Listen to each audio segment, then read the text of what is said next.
ইয়ে হয়নি, ড্রাফটিং চলছে তার হুম, হুম। অ্যাপ্লিকেশনের।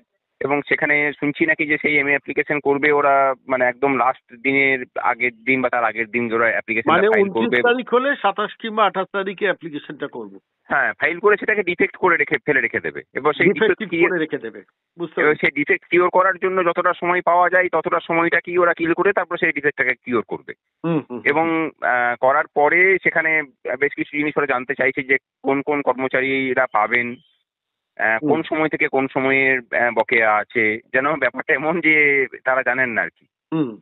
এটা যদিও সরকারি আইনজীবীদের বুদ্ধিতে নয়, এটা একদমই হচ্ছে আমলা বাহিনীর যারা আছেন ওই ওই মানে পরামর্শদাতা বাহিনী। পরামর্শদাতা বাহিনী, ঠিকই বলেছেন। হুম, মানে হুম। Alapan Bandyopadhyay and company. Alapan and company, হ্যাঁ বুঝতে পেরেছি, হ্যাঁ।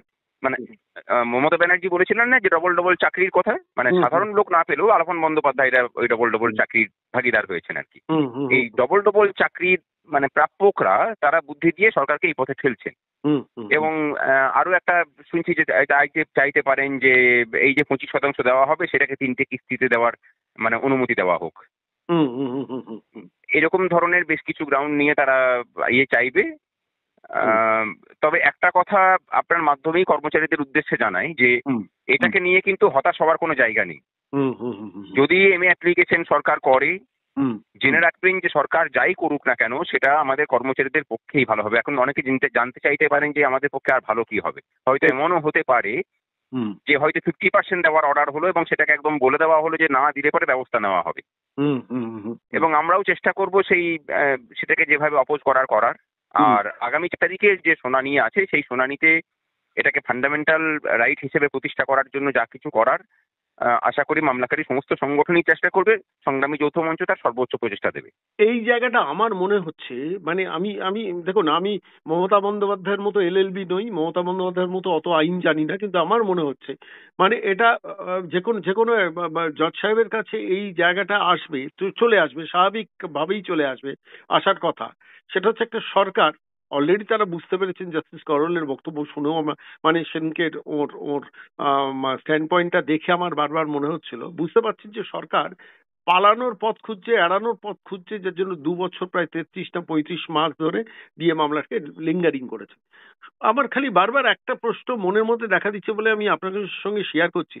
সরকারের তো এটা বোঝা দরকার, নবান্নের ওই মহিলার তো এটা বোঝা দরকার যে যত এই ধরনের পরিকল্পনাগুলো করবে তত আদালতে গিয়ে কিন্তু আলটিমেটলি দিনের শেষে এমন একটা পরিস্থিতি বা পরিবেশ তৈরি হবে যেখানে দাঁড়িয়ে আদালত ফান্ডামেন্টাল রাইটের ব্যাপারটা ডিক্লেয়ার করেই দেবে যে তুমি তুমি এভাবে করতে পারো না, তুমি তুমি মানুষের অধিকার নিয়ে এভাবে ছেলে খেলা করতে পারো না। কি কি বলেন আপনি? হ্যাঁ, দেখুন সেটা তো একটা আছেই যে আদালতের মানে সেই ভূমিকা পালন করার একটা বিষয়। আমরা তো এটা সকলেই চাই যে আদালত তার সর্বোচ্চ ক্ষমতা প্রয়োগ করে যেভাবে মাথা নত করানো যায় সরকারকে সেটা করানোর প্রয়োজন। কারণ আইন আদালতের ঊর্ধ্বে যে কোনো সংস্থান কোনো প্রতিষ্ঠান হতে পারে না সেটা অন্তত সুপ্রিম কোর্টকেও এবার প্রমাণ করার সময় এসেছে এটা বলে আমরা মনে করি।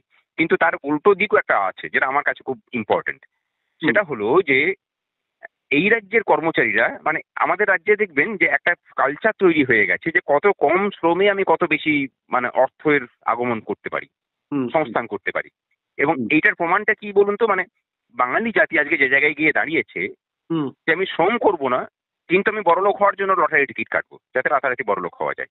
ঠিক। ঠিক একই রকম আমরা তো আর এই সরকারি কর্মচারীরা তো আর সমাজ বিচ্ছিন্ন কোনো জীব নয়। হুম, আমাদের মধ্যেও কিন্তু এই ব্যাপারটা একদম এমন গেড়ে বসেছে হুম, যে হুম, আমরা হাপিত্যেশ টেস্ট করে তাকিয়ে আছে আদালতের দিকে। হুম, আদালত বলে দিল যে 27 তারিখের মধ্যে দিতে হবে। 27 হুম, তারিখের মধ্যে যদি না দেয় তাহলে হুম, সরকারকে টুটি টিপিয়ে ধরবো, দরকার হলে দপ্তরগুলো সব অচল করে দেব। হুম, এই মানসিকতা কিন্তু খুব দুঃখের হলেও কর্মচারী মহলে এখনো পর্যন্ত দেখতে পাচ্ছি না।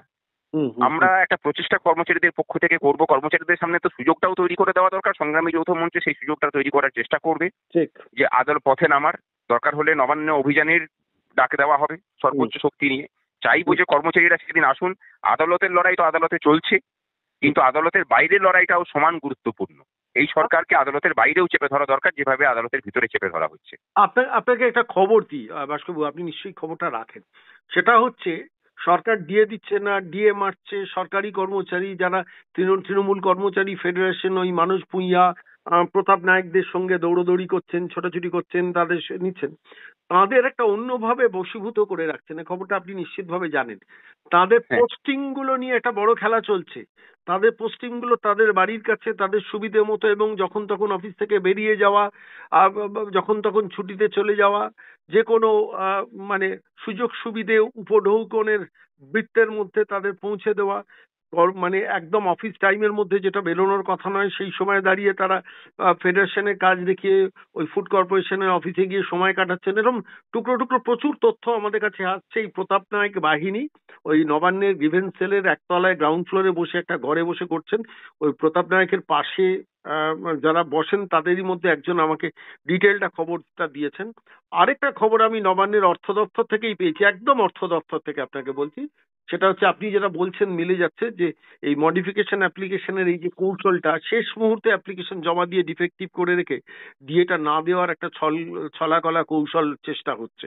এই দুটো কিন্তু আপনাকে আমার ইনপুট দিলাম, আমি আমার সোর্সে, আমি একদম নবান্নের ভেতর থেকে খবর পেয়েছি। আমার নিজস্ব সোর্সে আমি কাজে লাগিয়ে করছি। প্রতাপ নায়ক এই এই কাজটি করছেন একদম গ্রিভেন্স সেলের পাশে, যে ঘরে ওই প্রতাপ বসেন তার ঠিক হুম। কয়েকটা চেয়ার পাশে এক ভদ্রলোক বসেন, তার কাছ থেকে আমি খবর পেয়েছি।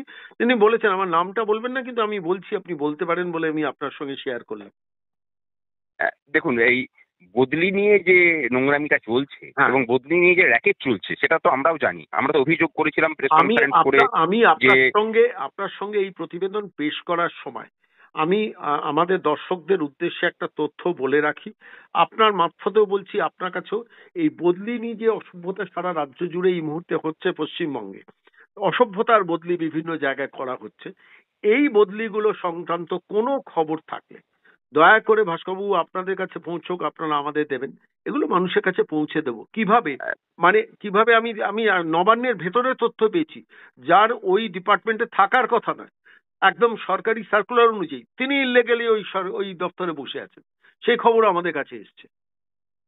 যে মানে সরকার একদম আইন মানে নির্দিষ্ট না তার তথ্য কাছে মানে, আবার লিগেল ইললিগাল কি আছে? হ্যাঁ, হুম, না না, তো আইন তো কিছু মানেন না, আইন সংবিধান কোর্ট সবকিছুই ওই এক মহিলা বোঝেন যিনি জর্জিয়া বিশ্ববিদ্যালয় থেকে পিএইচডি করেছেন। ভাস্করবাবু অনেক ধন্যবাদ, কিন্তু ডিএ মামলার এই লড়াইটার দিকে আমাদের চোখ থাকবে।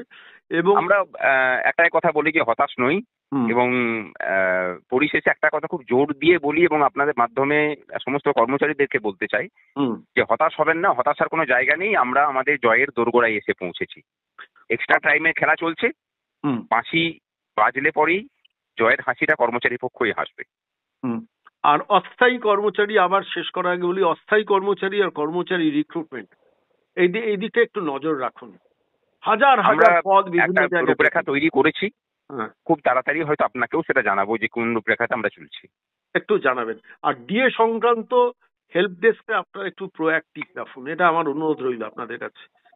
আপনার ধন্যবাদ দাদা, ধন্যবাদ। আপনার নির্দিষ্ট ফোন নাম্বার দিয়েছেন, সে ফোন নাম্বার আমরা আরো বেশি করে মানুষের কাছে ছড়িয়ে দেবো।